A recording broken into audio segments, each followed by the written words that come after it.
Yeah, my name is Yukiko Shikata, senior curator of NTT ICC in Tokyo. And in your talk you were explaining or talking about if you expand your vision beyond the normal human viewpoint. Maybe you can elaborate a little bit on this. Yeah, when we think about the progress of technology, of course the technology was developed by the human being, but the human being has its starting point of physical body, physicality, and limitation of physicality.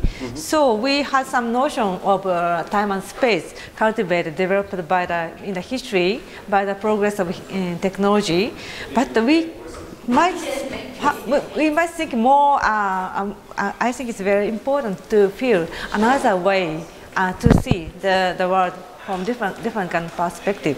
For example, the von Uexküll, he's a biologist in later 18th century based in Germany and also Estonia. He coined the idea or notion of Umwelt. This is important, I think. It's not only human, but you can also think about each creature, living creature, even smaller one, has each living world, like Umwelt. So this is the idea, very important for us.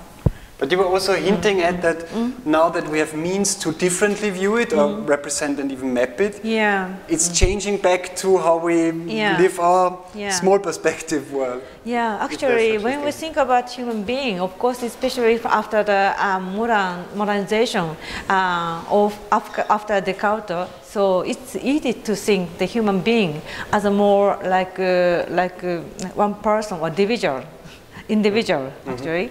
But when we get to know more about what's happening in the world of phenomenon or in the nature, we start to think everything is in a way dynamically interacted each other.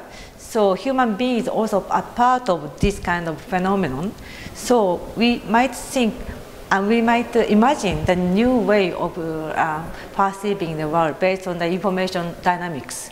And by using the current technology, and I think it's getting much easier for us to imagine and sensing the invisible dynamics of the world beyond the human beings. What did you mean by this term, homo? What?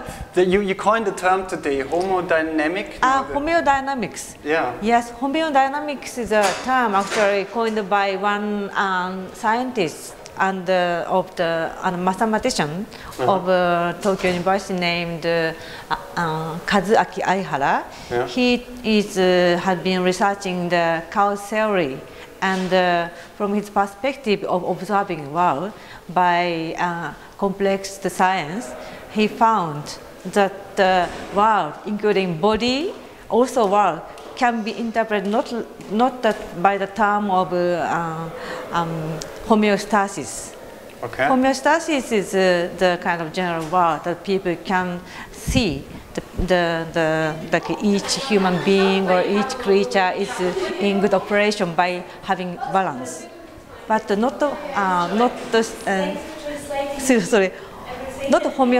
Stasis came out from the statics, but homeodynamics is something.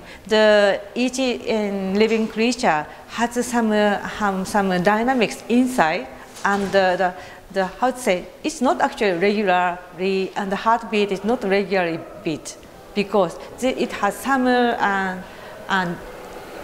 ever-changing dynamics. So not totally regularly, then it operates well. So if you get ill, and the heartbeat getting much more regular. So that's funny to see, but all human being, also the living creature, has some instability, but instability or chaotic or chaos-based, how to say, movements, then it will make the creatures or human being stable and also develop somehow. By time and space, when we think about the living creature, always based on the rhythm is based on more chaotic, chaos theory or non-linear phenomenon based, then this will be applied for making the creatures develop or how to be stable. There was a discussion today about like whether to implement technology stronger into society as well as the body even, or if there's a danger involved. One could either say this is going to increase the dynamics because it's going to be more trans and fluid networks and information flow, or one could also say it's more going to structure us and thus maybe hinder and enslave, I don't know, make dependent at least. What is your, which side are you on? It's also for human being, we can prospect the future. Then we can see and we can define it can be good and bad, or like this. But I don't know, I have no answer about this, but at least I want to say that we can just get over the definition based on the human beings, because we might have to think more differently based on other possible creatures or phenomenon or climate or natures. So I'm not so much human-centered, and yeah, I hope to make. I hope this kind of approach to the world, including human, also works to make the world better. Okay, thank you very much.